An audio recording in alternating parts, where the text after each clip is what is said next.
que já estava na minha frente. Então eu falei assim, eu hoje aqui na Alemanha eu não vou ser o cara, eu vou aprender com o cara. E foi quando eu cheguei no Leverkusen e encostei no Emerson, volante, na época da seleção, já estava no Leverkusen já há um ano, já tinha grandes resultados, a adaptação dele foi muito boa lá.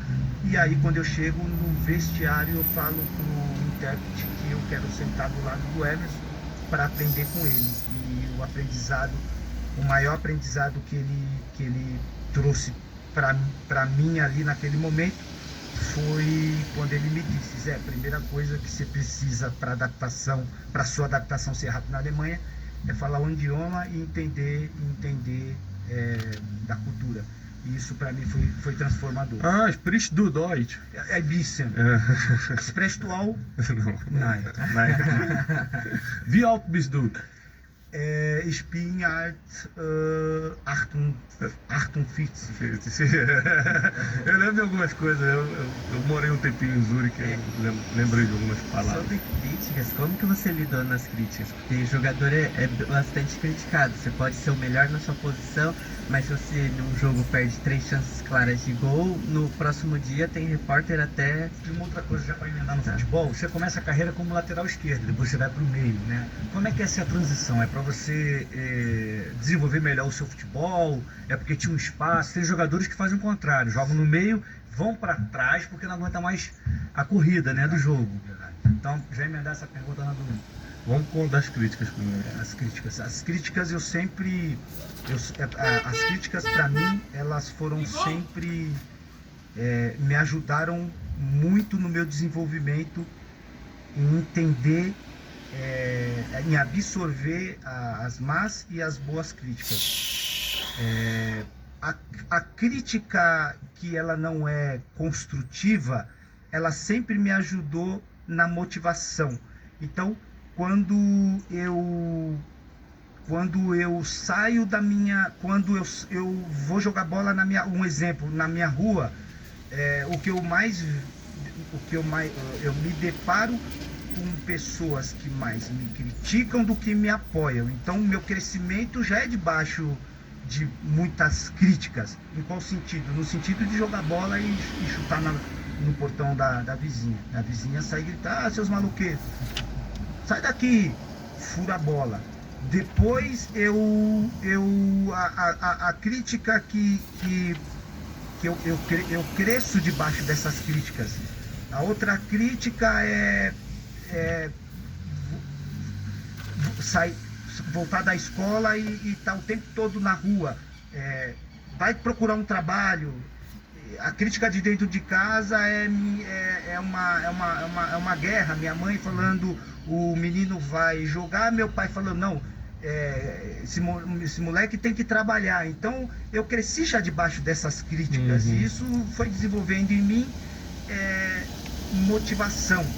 Então, quando eu chego, vou dar outro exemplo do Palmeiras, para contratação, 40 anos de idade, Palmeiras 2014 quase cai para a Série B, fui contratado em 2015, no ano do centenário. Quando eu sou contratado em 2015 para ser um dos pilares ali de várias contratações que na época o diretor fez, o primeiro questionamento da imprensa e de uma parte da torcida é: poxa, o Palmeiras está de sacanagem contratar o Zé Roberto com 40 anos, o que vai sair desse camarada?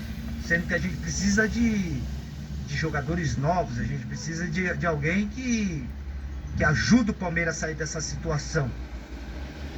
Então, por eu já conviver com muitas críticas e já estar com o couro calejado, quando eu chego no Palmeiras, eu não precisei rebater as críticas com palavras, como a maioria faz, né? A maioria é criticado, rebate. Não, eu fiz com o meu trabalho, eu fiz uma coisa poderosa que eu tinha.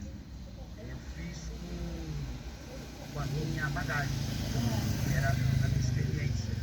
Então eu peguei toda a experiência que eu adquiri na minha carreira de 23 anos, desse time, desse grupo. E aí quando a maioria dos torcedores palmeirenses me encontra e pergunta pra mim: poxa, Zé, da onde foi aquela sacada do bate no peito e fala que o Palmeiras é grande? Eu falo para as pessoas, os torcedores que eu encontro hoje, que ao invés de lembrar do título chamado Palmeiras, depois de 22 anos, campeão brasileiro 2016, o que eles lembram mais, que vem na memória deles, é o bate no peito e fala que o Palmeiras é grande. Eu falo para eles que aquilo para mim foi uma sacada. Aquilo para mim foi um plano de ação. O bater no peito era eu falando para o meu companheiro que eu ia precisar dele e que eu ia, mesmo com 40 anos, sentar no contrato do time, mas eu vim para marcar história no clube. E essa minha ação e o bate no peito impulsionou os companheiros que estavam do lado. Isso é o papel do grande líder. O grande líder não é aquele que carrega a faixa de capitão, até porque eu não era capitão. O grande líder eu estava mostrando para os meus companheiros que era possível sim, jogadores velhos, pessoas improváveis, atingir resultados extraordinários. Então, basicamente, a crítica eu consegui sempre rebater com trabalho. Com trabalho. Mostrando. Isso foi assim, isso eu consegui sempre passar. Sempre foi a minha resposta. Tenho mais duas perguntas para você. A primeira é sobre vida financeira, a segunda é sobre vida espiritual.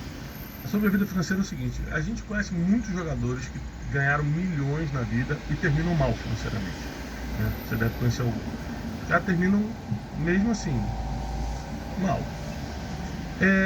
No que você investiu e qual o conselho que você dá para quem ganhou um dinheirinho na vida e precisa botar esse dinheiro em algum lugar? Qual o conselho do Zé Roberto, tendo em vista que você é um cara bem sucedido, parou de jogar e continua bem em todas as áreas, fisicamente, espiritualmente, na família, financeiramente? Onde é que você colocaria, onde é que você investiria e qual o conselho que você dá financeiro para quem está assistindo a gente?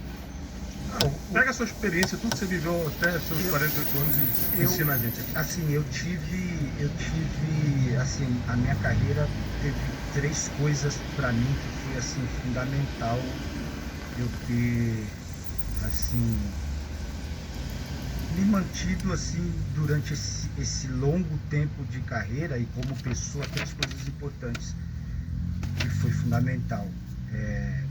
Saber cuidar da mente, saber cuidar da minha saúde e o lado espiritual. Essas 3 coisas para mim foram fundamentais. E quando eu inicio a minha carreira, eu inicio com uma pessoa que foi gestor da minha carreira, que quando eu assino o contrato com ele, isso para mim foi transformador. Quando eu cheguei com 18 para 19, assinei o meu primeiro contrato, até então assinei com a minha mãe, só que com 20 anos eu assinei o meu contrato com o gestor da minha carreira, que foi o seu Juan Figuer. Infelizmente, acho que tem 2, 3 meses que ia falecer. E que foi o único empresário que eu tive na minha carreira. Porque quando eu escolhi o empresário que ia fazer a gestão da minha carreira, eu tinha 3, 4 opções. E eu só escolhi ele porque me trouxeram boas referências. Eu acho que essas boas referências me ajudou a definir quem seria o empresário da minha carreira, que eu só tive um. E ele foi a pessoa que me deu os caminhos.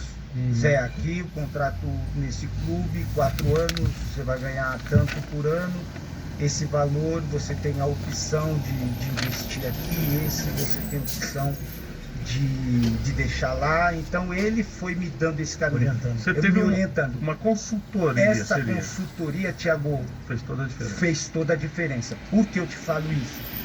porque nos dias de hoje o que eu mais me deparo ou o que mais atletas me consultam ou me questionam, e o que eu mais vejo são jogadores não tendo uma clareza de gestão de carreira. E isso é o mais complicado, porque o jogador ele passa um período com esse empresário, não deu certo, passa com o outro, não deu, com esse não deu.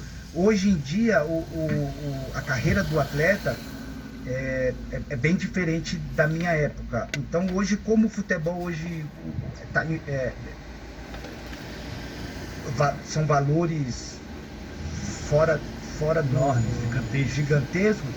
Então hoje dentro do futebol você não tem somente empresário, você tem empresas.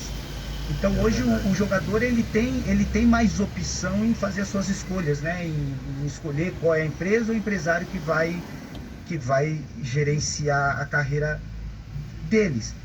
Eu, por ter feito a melhor escolha, eu acredito que isso para mim fez uma grande diferença. Eu escolhi a pessoa certa, tomei a decisão certa, e isso me ajudou a equilibrar as finanças e hoje, assim, encerrar minha carreira e tá aposentado de verdade, né? Sem depender. Ao contrário da maioria que tem muita dificuldade de fazer essa escolha ou de focar em um que tenha esse planejamento de carreira. Ou seja, não tem mistério, pessoal. É mentoria, consultoria, andar com a pessoa certa, é o que a gente ensina sempre aqui. Agora, Zé, e a parte espiritual? Quando é que entrou essa espiritualidade na sua vida? Você é um cara cristão, de verdade e tal. Quando isso entrou na sua vida e o que mudou quando entrou? Você é desde criança, entrou depois? Entrou na minha adolescência. Minha mãe, ela foi através da minha mãe. Minha mãe começou assim, quando criança, já através da minha mãe, eu conheci várias religiões, né? Eu lembro que quando pequeno a gente ia muito fim de semana na casa da minha avó e lá eu lembro que minha mãe frequentava uma religião japonesa que chamava Seishunaye. E eu lembro que minha mãe nessa época já me levava, eu e os meus irmãos, tenho 5 irmãos, nesse templo. E depois de um tempo minha mãe passou aí no candomblé. Eu lembro que na época de Cosme e São Damião a gente não tinha condições de comprar doce, né? Minha mãe trazia o sustento para dentro de casa praticamente sozinha. E eu lembro que nessa época eu entrava num monte de fila para pegar saquinho de doce, e eu lembro que minha mãe frequentava muito nessa época o candomblé. E a outra religião que minha mãe frequentou também, assim, durante um período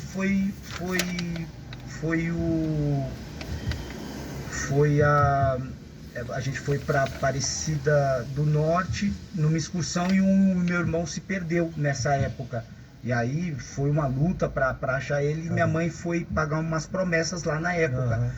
Só que de todas essas religiões que minha mãe frequentou, ela um dia foi convidada através de uma amiga do trabalho dela. Eu lembro que minha mãe era uma pessoa que ela era muito triste, né? Eu não sei se pelo processo de ter que cuidar da casa sozinha, 5 filhos, trabalhar em 2 empregos. Eu vi ela muito cansada, muito triste. Só que essa transformação de semblante, da forma que eu vi ela em casa, acabou mudando quando ela recebeu o convite um dia de ir numa igreja evangélica com uma amiga. E aí ela gostou tanto que aí ela passou a nos levar. E eu passei a frequentar a igreja evangélica através da minha mãe. E eu lembro que, poxa, eu gostava muito, a palavra falava muito comigo, me prendia. Os louvores que eram tocados ali me emocionava muito. Só que eu nunca tinha tomado uma decisão.